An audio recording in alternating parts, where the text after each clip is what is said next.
I'm Jeff Goldfarb down at the Democratic National Convention in Charlotte for a special on-the-road edition of The Exchange.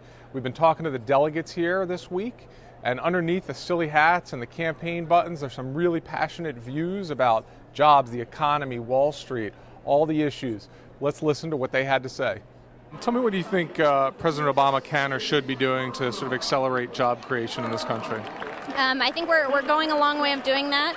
You know, one thing in a kind of longer view is what he's done to cut, to make Pell Grants more accessible to students, because if we don't educate our population, they're not going to be ready to get a job. And so we want to have a well-trained workforce and give folks the opportunity that the generations before us have had. I think that President Obama has put forth a jobs plan. It was a plan that was supposed to help stimulate the economy, give tax cuts for small businesses, which are the driving force of getting an economy moving forward. And the problem is that you have Republicans in the House of Representatives that are more focused on the top 1% than the remaining 99%. He put a plan that would help give tax breaks for businesses that come back that bring their jobs back to the U.S. He gave incentives for small businesses that want to expand. He's giving tax incentives to community colleges to do job retraining so that we can train people for the new jobs that are available in the 21st century. These are the things that you need in order to get the job, to get the economy stimulating. Tell me, what do you think President Obama can and should be doing to get more jobs going in this country?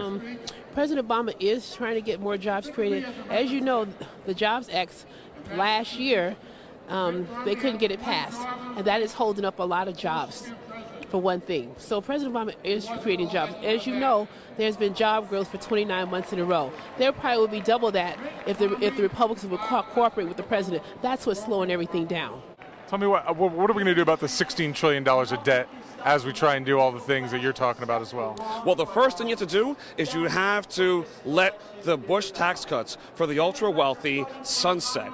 You know, the debt was accumulated during the Bush years and signed by Republicans. If you look at what happened when President Bush signed the Bush tax cuts under a Republican Congress, that is when the deficit started to increase. And now, all of a sudden, we have a Democratic president, and now Republicans are saying, oh, you know, they're saying, well, now we need to look at how to cut the deficit. Really, our debt to GDP ratio isn't as high as a lot of countries in the world. So I think that's something that obviously needs to be handled.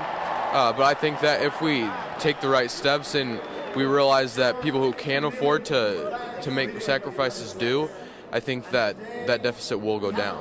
Well, I definitely believe it's a problem, but I do believe that we need to tax the people that make a little bit more equitably. I'm not one of the ones, take from the rich to give to the poor. I just think that there needs to be a fair distribution of the wealth. And the only way to have a really strong economy is to have a very strong middle class. And the only way to do that is balance it out a little bit better. What do you think about the reforms that have been made on Wall Street and financial institutions in general? How have they gone? Do we need more? What do you think? Well, we think it's really groundbreaking about the Consumer Financial Protection Bureau. A lot of good things coming out of that. Obviously, there's more that we can do, and I think that is on the horizon, hopefully in a second Obama term. And we're excited that we're getting back to things that protect the American person, with their homes and with their investments, and make sure that Wall Street can't, be up to the old dirty tricks they've been up to for so long. The truth is, there's been a lot of issues there, and I think people would like to see more, to be honest. I think there's a feeling and a sentiment that Wall Street kind of just gets away with whatever they want to do, and I'd like to see us continue to put the pressure on them. Tell me what you think about Ben Bernanke and the monetary policy in the United States right now. Well, now, he's trying to keep lowering interest rates, but how much lower can you lower it? I mean, he's down to what, 1% or 0.5%? Well, what? Even if he made it 00, it couldn't do any more until those Republicans decide to get with the program. And last question. Tell me, what is the big issue for you? What's the top of your mind as we come into this election? The biggest issue for me is education. I'll be starting college in next year, and over the past few years, over the past 4 years, college has become more affordable than it was previously because we've increased so much grants and financial aid. And that's something that I really appreciate, being able to make college more affordable for myself. All right, that just about wraps up things here in Charlotte. Stay tuned to Reuters for all the election coverage. I'm Jeff Goldfarb for The Exchange.